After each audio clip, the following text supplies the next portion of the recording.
Itinaas na sa red alert status ang buong lalawigan ng Aurora habang puspusa naman ang paghahanda ng mga otoridad sa posibleng paglapag o landfall ng Super Typhoon Uwan o Fungwong na inaasahang mararamdaman sa probinsya ngayong hapon hanggang mamayang gabi. Balikan natin si Erlo Bringas para sa detalye. Erlo?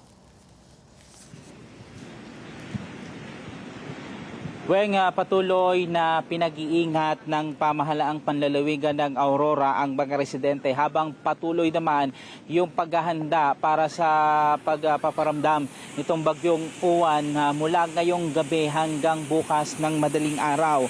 Batay sa Aurora Province Situational Report number 2, lahat ng bayan ng lalawigan ay isinailalim na sa heightened alert. Ayon kay Engineer Amado Elson Egarque, ang chief ng PDRRMO ng Aurora, mula pa kaninang umaga nagpa-preemptive evacuation na rin sila ng mga lokal na pamahalaan, nagpa-preposition ng relief goods at tinitiyak yung kaligtasan din ng mga naninirahan sa mababang lugar at baybayin. Nakapaglabas na rin sila ng isang memorandum noon pang kahapon na nag-uutos ng suspension ng klase sa lahat ng antas at trabaho at gobyerno sa Nobyembre 10 o araw ng bukas bilang pag-iwas na rin sa peligro. Ipinagbabawal na rin ng Aurora Coast Guard Station ang lahat ng biyaheng pandagat na nagsimula pa ng November 8 alas 11:30 ng umaga. Kaya patuloy ang mahigpit na pagbabantay nila sa baga coastal area para matiyak na walang susuway sa nasabing kautusan. Nakapreposition naman ang Provincial Social Welfare and Development Office ng mga family food packs sa Dicadi area, kabilang ang Dilasag, Kasiguran at Dinalungan para sa agarang tulong sa mga apektadong residente. Nakaantabay din sa Aurora Emergency Operations Center ang mga ahensya kabilang ang BFP, AFP, PNP, Coast Guard, DOH, DPWH at para sa agarang responde kung kakailanganin. Patuloy naman ang real-time monitoring ng mga ilog at flood-prone areas kasama ang DOST Pag-asa Storm Chasers team na nasa Baler o dito mismo sa Baler para sa field survey. At ayon naman sa Provincial Health Office, halos 1.9 million pesos na halaga ng health emergency commodities naman ang nakaposisyon dito nga sa mga bayan at ospital bilang pagsiguro sa kahandaan sa posibleng health crisis. Sa pagkaoras na ito, nandito tayo sa bahagi ng coastal area, sa bahagi pa rin ng Baler, Aurora. Ito yung sa bandang unahan kanina nung pinuntahan natin dito sa barangay Sabang. Ito, makikita nyo dito sa aking likuran, ipapakita natin ng kaunti.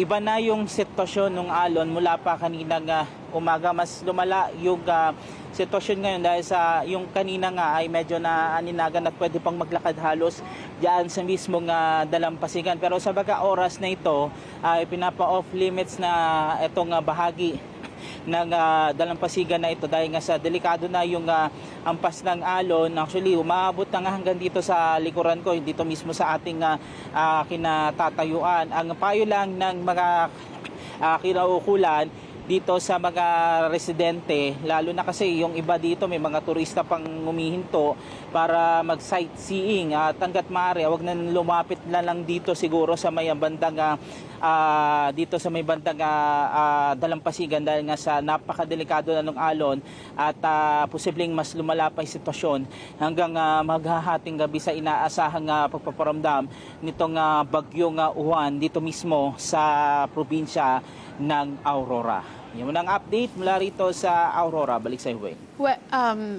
Erlo, kung ikukumpara mo dun sa sitwasyon kanina yung panahon at ngayon, ano ang naging kaibahan?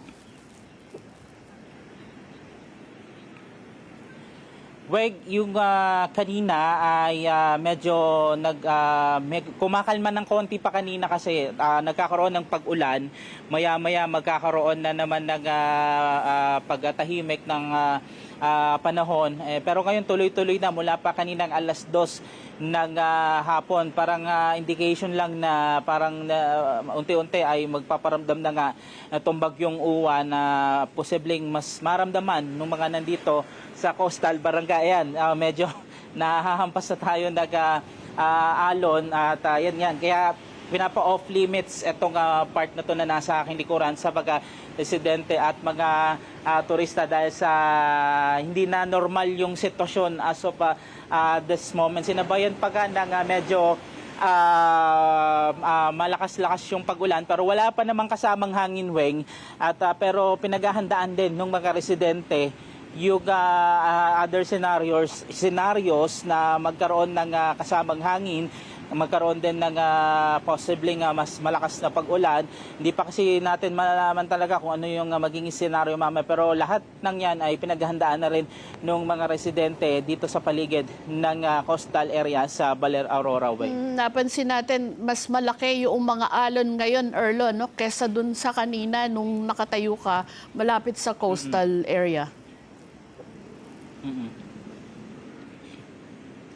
Oo, Weng, kaya may mga nag-iikot na rin kanina dito, mga tauhan ng Bureau of Fire Protection, mga barangay officials, para itaboy hanggat maaari yung mga tao na dito sa mismong kahabaan na ito nagdalampasigan. Kasi delikado na nga talaga habang gumagabi na inaasahang paparating itong bagyong Uwan at dadaan dito mismo sa probinsya ng Aurora. Batay dun sa impormasyon na kalap ng local government, anong oras inaasahan na dadaan dyan sa Aurora ang bagyo?